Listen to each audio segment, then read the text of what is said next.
Have you ever visited Hyderabad in India?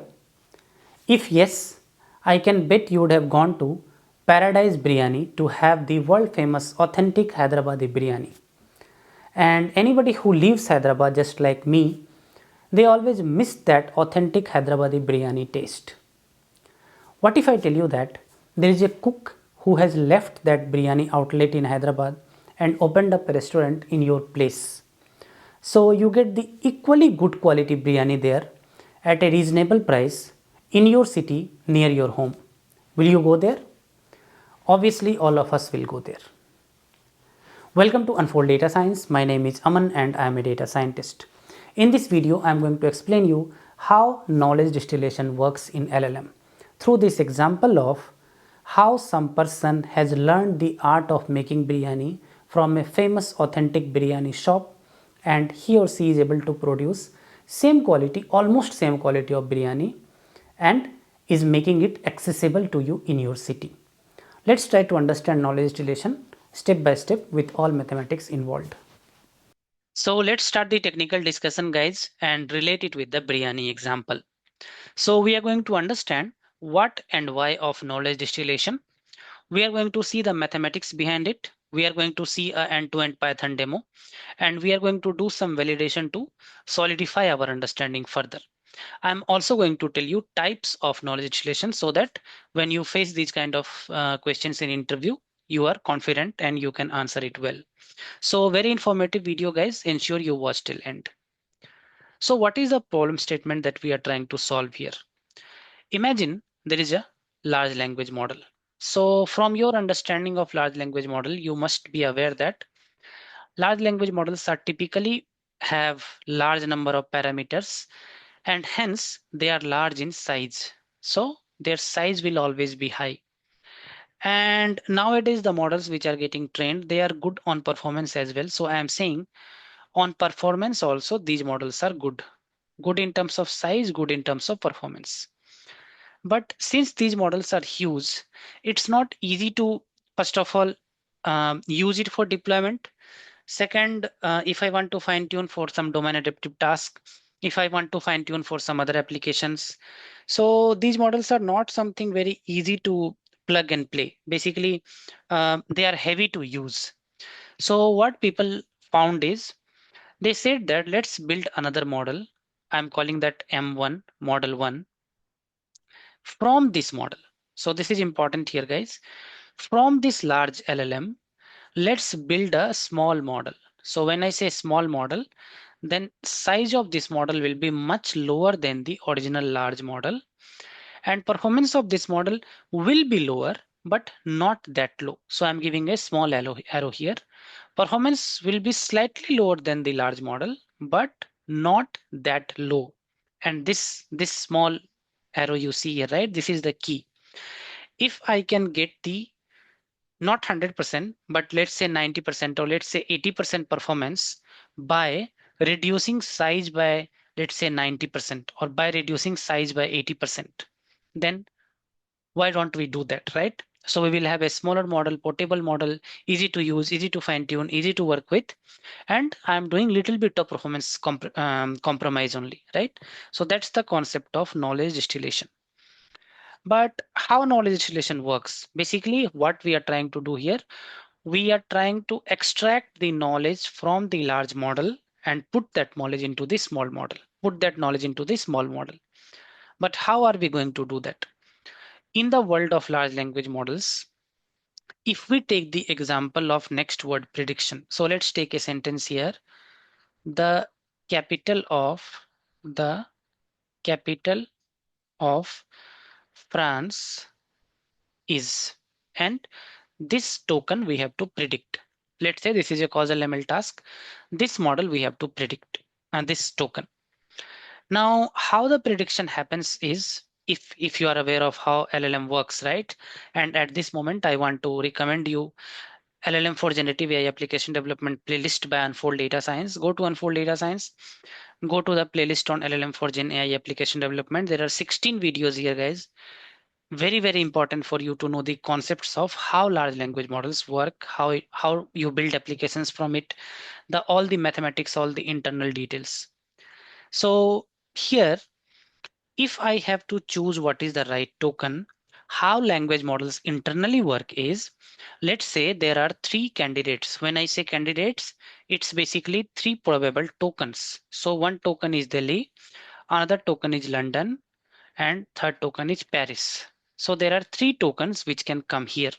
But how we will decide which token will come here? By the probability number. So for example, against Delhi, let's say it's 0.05. Against London, let's say it's 0.03. Against Paris, let's say it's 0.7. So to keep it very simple, if you look at these probabilities and whichever token has the highest probability, you take this token and you fit it here and you say that that is my prediction. So I was talking about this small model learning from the large model. So what we do here is, let's say your large model. So this is your large model, the original model. So I will write here original model and distilled model. So original model, and I will say distilled model, distilled model. So if 0.05, 0.03 and 0.7 is the prediction of your original model, then you want your distilled model to also have the prediction 0.05, 0.03 and 0.7. Please pause for a moment, guys, and try to understand what is happening here. We do not want our distilled model to predict Paris. Okay, I'm talking about soft target knowledge distillation here. There are different ways of knowledge distillation, but this is the one of the main way. So I'm explaining you this. I don't want my distilled model to only tell me Paris. I want my distilled model to tell me what original model was saying about Delhi and what original model was saying about London and what it was saying about Paris. So I want to know all the probabilities and I want my distilled model to give me the same probability which original model was giving. Now suppose in place of this 0.05, in place of this 0.05, right? Suppose if this becomes 0.06, then that's a deviation from the original model. And in the training process, your distilled model will get penalized for that. And that is how the training will happen. I will show you now. That is how the training will happen. So what we are trying to achieve, the probabilities on entire vocab, whatever the original is giving, the same probability we want the distilled model to give. How the optimization happens? So there is a function called KL divergence. In this function, you will give two inputs. What is your first input? Your first input is teacher. So this is basically teacher student scenario. Okay. Teacher props. The second you will give is student props. So what is my target? When I say teacher props, it's nothing but these numbers. When I say student props, nothing but these numbers. When you give these two inputs to KL divergence, what it will do is it will penalize in the basically back propagation, right? It will penalize whenever the deviation happens. And that is how it will work. Now I will take one example and I will explain you step by step and I will keep showing you in Python as well. So we will do both the things parallel. Okay. So in my Python, I have some code here. I will try to tell you what is happening and I will try to, show the Python also. So first of all, importing torch, importing basically I want to run some function. So from PyTorch and transformer model. So my teacher model is GPT-2, my student model is GPT. Sorry, this is medium, this is normal GPT-2. My learning rate, basically a tunable parameter, epochs, and temperature is basically, I'll explain you when I explain you the theory, okay? So just remember temperature is another parameter. So here are my prompts. The capital of France is translate to French once upon a time. So these are my prompts. And here I'm loading both the models, if you can see. Auto tokenizer from pre-trained student, auto tokenizer from here teacher model, and required grads false because we don't want to touch teacher model. We are not optimizing teacher models. We are optimizing student model only. So student model is what will get trained. Okay. And here we are taking the optimizer. Okay. And learning rate we are giving. Now the main function here is this function KD loss that you have to understand. If you understand this function, that's it. You understood how knowledge relation works. So let me try to explain you how this function is working, KD loss. So first of all, guys, whenever you have to predict a word, right, how you will do the prediction. So again, let's go back to our example. The capital of France is. This is, so here is what I have to predict, right? So I will give a token number here. For example, let's call it 101 token.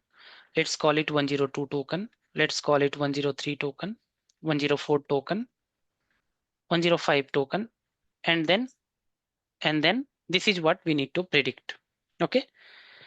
So remember here, when you are training your model, right? When you are training your model, then coming from the top, when you are here, then you have next token to predict. When you are here, then you have next token to predict. When you are here, you have something. When you are here, you have something. When you are here, you have something. So if this part is your training data, if this part from here to here, if this part is your training data, then when you reach at is, right? Then in the prediction at, at this token, right? You have nothing to predict. At this token, right? You have nothing to predict. So teacher and student, two models are there, right? So we will take two different logits, So I will say teacher logit. So if you understand the basics of LLM, right?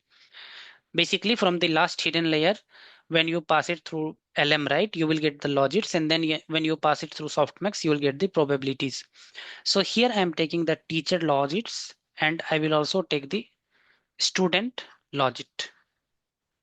So what we will see, basically I am trying to see what is the probability.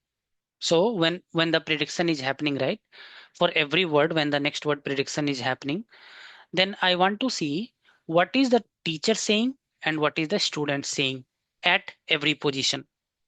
So for example, when model is at this time step, right, when model is at t is equal to 2, if I start from t is equal to 1, when model is at t is equal to 2, then what is the teacher logit value for the next token and what is the student logit value for the next token? That's what I want to see here. Okay, so very simple. I told you, right, probabilities we need to bring together.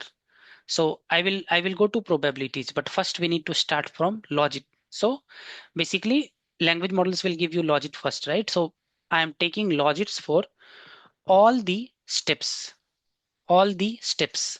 So how many predictions will be there? At the position there will be one, at capital position there will be one, at off position there will be one, at France there will be one. So we will have logics for all the time steps. Okay, please pay attention. At all the time steps we have the logic. So if you see here, I'm explaining you this function now. Okay, student logic it will take, teacher logic it will take, attention mask it will take, and temperature it will take.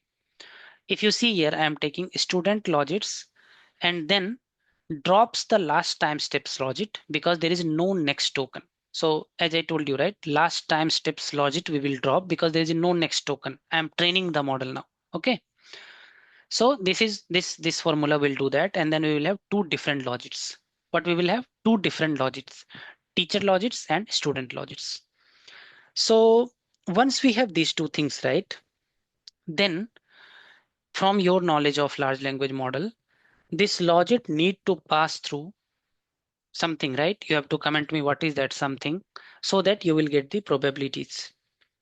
So what I'm trying to do here is I'm trying to take the to make it simple for you, right? We will put some numbers here. So same numbers let's put. So same number, let's put for simplification, 0.05, 0.03 and 0.7. So 0.05, 0.3 and 0.7. 0.05, I think it was 03, 0.03 and 0.7. So these are my logits. So previously I explained you using probability, but now I'm putting that as a logit. Don't worry about that. Any number you can put here basically. Logit need not be in between 0 to 1. Any number you can put here. But once you have these logits, right, what you need to do is you need to convert it to probabilities.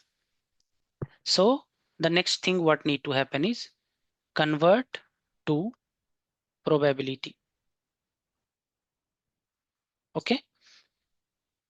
And to convert to probability, what you need to do, you need to pass it through a softmax layer, right? You need to pass it through a softmax layer. That's exactly what is happening here.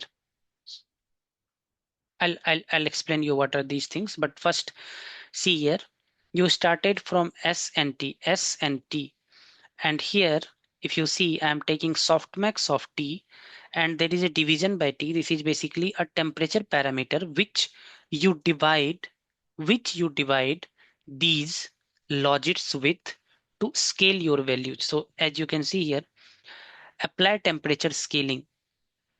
Higher temperature means softer, more uniform distribution, and lower temperature means sharper, more confident distribution. So basically, from the logits, I'm trying to get the probability. For that, I need to run a softmax. But before softmax, what I'm doing, I'm simply scaling the value by t. This t can be normally in the range of 1 to 4. In our example, we have taken 2. If you pay attention here, for teacher model, I'm taking softmax. But for student model, I'm taking log of softmax. And the reason for that is you can do both. Basically, you can pass both as a log softmax in the input, or you can pass one as a log softmax and one as a normal softmax. So let me show you this here. In this example, right, I was also a little confused on this, so I got it clarified. Okay. If you see here, right, probability of teachers. So these numbers, student, these numbers. Convert student to log props. Okay. So what I'm doing here, I'm taking log props here. Convert teacher to log props. So log props here, log probability. And one time I'm passing in KL props function, right? One time I'm passing log props of teacher, and other time I'm passing normal values. So basically PT and PS we started from, right? So in probabilities, I can either directly pass probabilities. So here, like the way I'm passing directly probabilities, or I can pass the log probabilities. So one way, for student, you are passing log probability. For teacher, you are passing probability. And you are saying log target is equal to false. Another way, variant B, teacher as log props also you are passing. And you are saying log target is equal to true. Both the things you can do in KL divergence.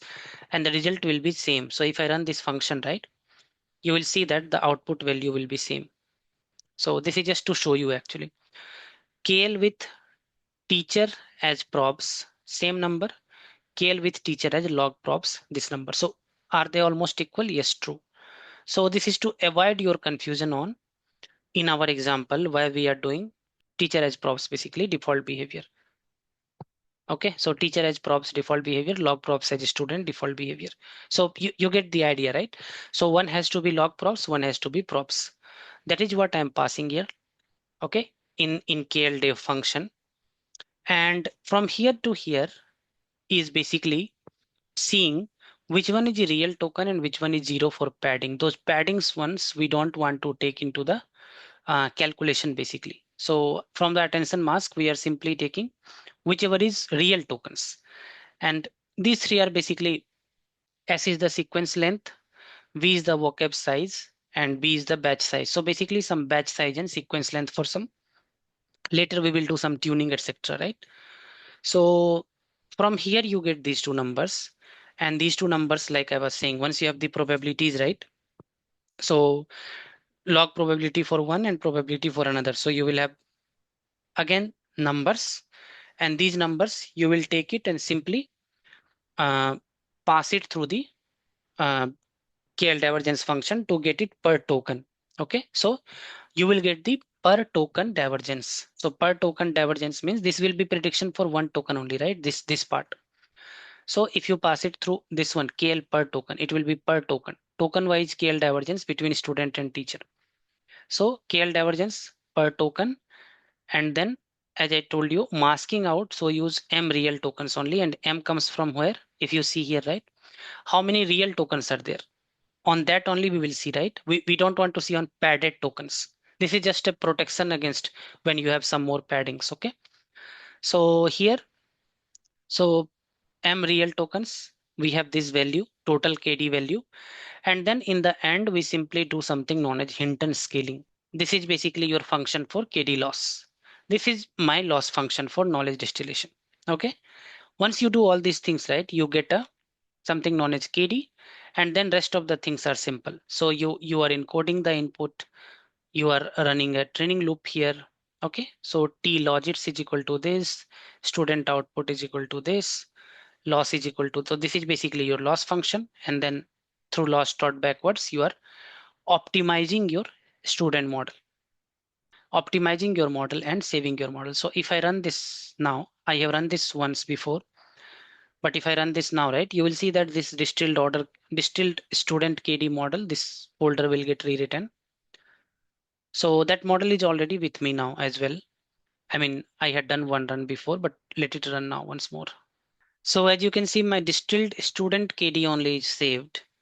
And I want to show you how much the size has been reduced and how the performance has been changed. For that, I have a eval thing here, basically a evaluation script. Okay. So what it will do is it will take my teacher name as GPT-2 medium and student name as still student KD only, the model I created just now. And for some input text, right, it will do the prediction, and finally it will basically calculate perplexity, and it will tell me what is the perplexity value for student and teacher both. And finally it will tell me size reduction, parameter reduction, etc. So it will load my models as you can see here, and it will do the teacher size, student size, perplexity of teacher, perplexity of student. So basically to calculate perplexity, I have written a function here. So as you can see here, size reduction is almost 65%. Okay. And in teacher model, 354 million original parameters. In student model, 124 only, 124.4 million. Disk size, don't worry about this because this is basically Hugging Face. Some internal mechanism is working and it is giving me a teacher model as zero size. Obviously, it's not zero size, but perplexity is important. You need to see here from 32 to 56. So perplexity, lower perplexity is better actually. And if you see here, right, perplexity, the see the ratio here. This is almost 360 and this is 120, means 3 times reduction, 1 by 3 basically. So perplexity also we will assume that it should increase 3 times, right? But from 32 it should go till 90, but it is going till 56 only. So what is the meaning here? The meaning is your model has become one third of the size, but in terms of capability, it is almost half capability, not more than that. And this is a experimental thing. This is not something I have done with lot of proper parameters, proper thing, right? So it can be more. So this is the magic of knowledge distillation, guys. What you have done, you have taken a large model, you have extracted the knowledge from that, you have reduced the size a lot, and performance you have reduced little bit only.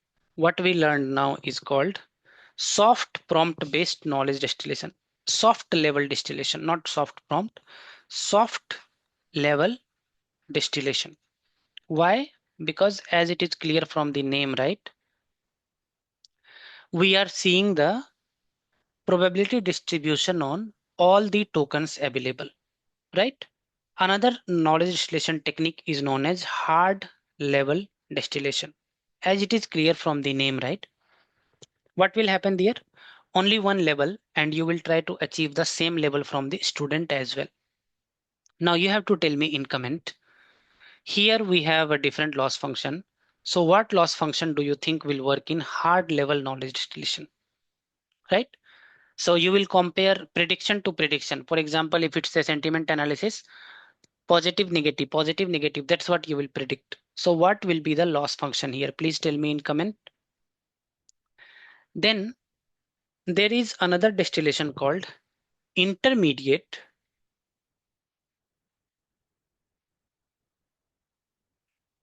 intermediate representation distillation.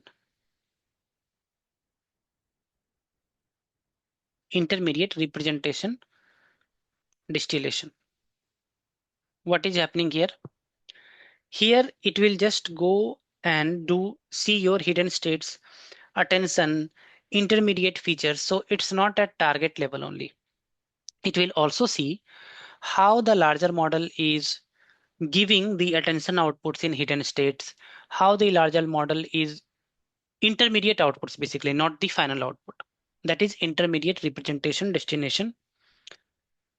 Another uh, approach that is knowledge distillation people take is response based. Basically, this is a hybrid approach. Response based plus intermediate. So a mix of target level and intermediate level. Response based plus intermediate, or you can say feature based. This is a hybrid approach people take. These are from the technique point of view, but from the practical point of view also you should know few things. There could be a multi-teacher scenario, okay, in which your student is learning from multiple teachers. So you will take logics from various functions. You will combine, make it average, and make your student learn that average, something like that. So this kind of thing is very useful in domain adoption kind of tasks. Then there is one approach called data free knowledge distillation. So this is an advanced technique which you use when you don't have data. So what you do in this is you generate synthetic data to query the teacher, and then you generate the same response from the students. I'm just giving you some high level pointers on what are these. And then last but not the least is called self distillation. Self distillation means your student model will learn from basically same model architecture, older checkpoints. So suppose you are training a model, then you create different checkpoints. So from the previous checkpoint, it will try to learn. So that is self distillation. Don't worry, nobody is going to ask you this, but you should not be blank if somebody randomly asks you this in interviews. Okay, that's why I gave you this. Now, if you make all the probabilities same, right? So let's go here. There will be teacher and student probabilities, right? Test.